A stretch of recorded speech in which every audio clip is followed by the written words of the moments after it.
Rua do Medo, 1978, continuação direta de Rua do Medo, 1994, né, a parte 2 de uma trilogia de terror produzida e distribuída pela Netflix. O filme da vez volta até o ano onde um acampamento de verão é assolado pela mesma entidade maligna do filme anterior, uma mulher que foi enforcada como bruxa e que manda seus possuídos matar quem passa pelo seu caminho. O protagonismo da vez é de Sadie Sink, de Stranger Things, e Emily Rhodes, né, ainda pouco conhecida aí no mundo das séries e dos filmes.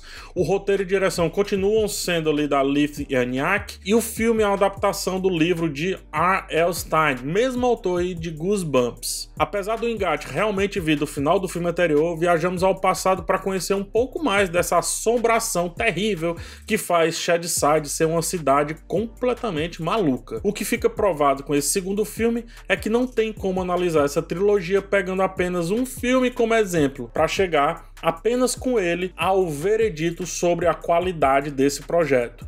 É tudo tão ligado, as histórias são tão intrínsecas que se escancara que realmente estamos assistindo mais a uma série do que de fato a um filme. E é isso mesmo que acontece. O roteiro dos 3 filmes foi claramente pensado para ser uma temporada de um seriado, cara. É só misturar os 3, colocar em 3 camadas que você vai ver. Não um sanduíche não, mas é uma série, você vai ver. A desculpa que essa continuação dá para voltar ao passado é no mínimo pobre. Uma personagem pede, por exemplo, para 2 jovens sentarem ali e literalmente escutarem uma história sobre ela e como a sua irmã foi morta. Isso me leva a crer que trata-se aí de uma solução para fazer o roteiro caber em 3 filmes separados, mas que são, ou melhor, que não são tão distantes assim. Fazendo continhas rápidas, cada filme tem mais ou menos 2 horas, o que daria mais ou menos 8 episódios de uma série de mais ou menos 40 minutos. E eu trago esse ponto para defender o fato de que não tem como eu fazer uma crítica de apenas Rua do Medo 1978, mas eu tenho que encará-lo também como parte incompleta de uma história bem maior. A deixa final dele é bem mais forte do que a deixa final do filme antecessor, e trata-se de uma história que foi pensada para ficar entre passado, presente e futuro do ponto de vista dos personagens centrais, a fim de fazer valer o tamanho do problema que essa cidade enfrenta. Apesar de me sentir enganado pela montagem, acredite, isso melhora e muito a percepção do projeto como um todo e coloca Shadyside como não só uma personagem, como foi no filme anterior, mas como a protagonista dessa história. É a protagonista dessa trilogia. Afinal, por que essa cidade é assim? O que tem no seu passado? Como que isso resvala no seu presente? Perguntas que geralmente a gente faz a um protagonista.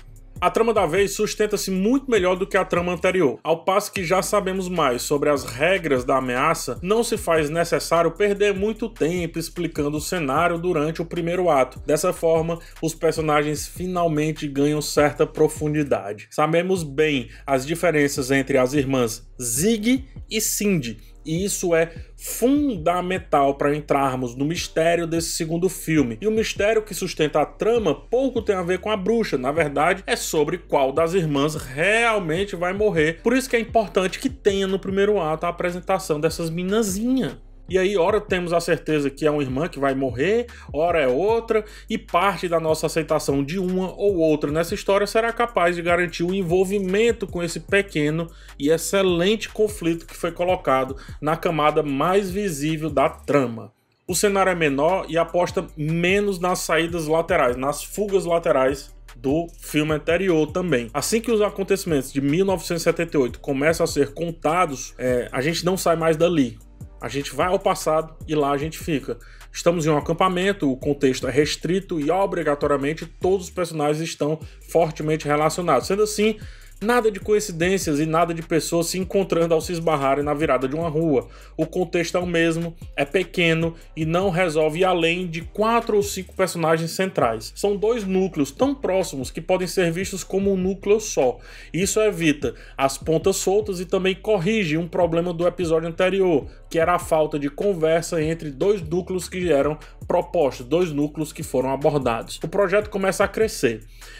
Como somos mais cientes das ameaças do que os personagens, sabemos o que está por vir, mas nos focamos em como eles vão se desvencilhar e não necessariamente em um suspense que jamais iria funcionar se continuasse achando que estava enganando alguém. A história é leve. A história é para o público jovem.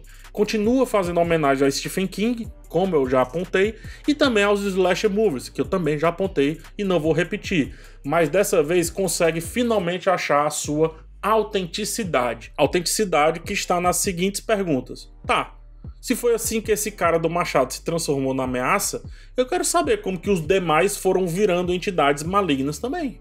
É quando nos mostra as possibilidades que o quebra-cabeça pode ter, que aí se faz interessante ficar nesse filme de maneira mais ativa, digamos assim. Ou seja, a passividade do filme anterior foi embora. Agora eu faço o desafio.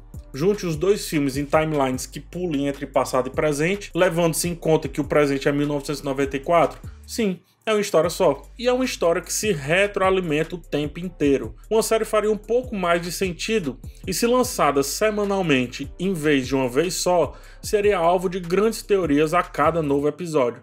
Fica fácil entender porque o filme anterior flertava com o sobrenatural, mas não o aceitava por completo. É porque tinha outra camada da história que o abraçava por inteiro, e essa camada pode ser 100% vista em 1978. As pequenas explicações que começam a construir uma história realmente grande ganham o bom mistério. Todos os conflitos postos são realmente resolvidos, as pontas soltas do filme anterior são também fechadas, e assumir o sobrenatural melhorou demais a condução dessa história, mais pro horror do que pro terror/suspense. No resumo, Rua do Medo 1978 é divertido e sério no mesmo ponto.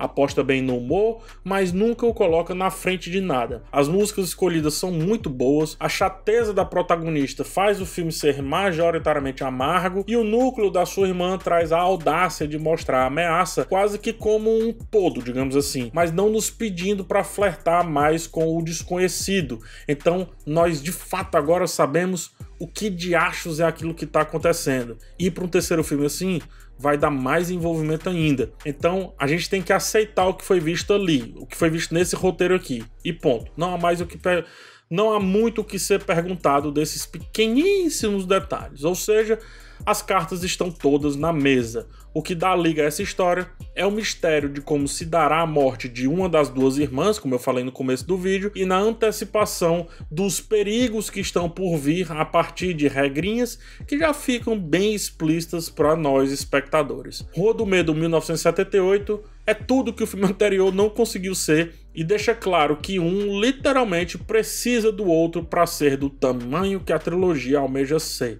O universo agora se demonstrou bem maior do que antes, o que me leva a crer que haverá uma construção de uma comunidade ao redor desse filme, assim como a Stranger Things, Dark e vários outros lançamentos da Netflix.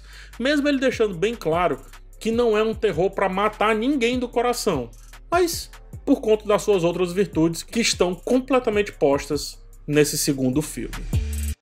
Obrigado por chegar até o final. Verifique se você está inscrito. Peço também um like para ajudar na divulgação e finalmente uma olhada no botão de Seja Membro. Lá tem 2 planos com preços bem baixos, mas que influenciam bastante para que eu continue esse trabalho. Um forte abraço em vocês, até o próximo vídeo e tchau.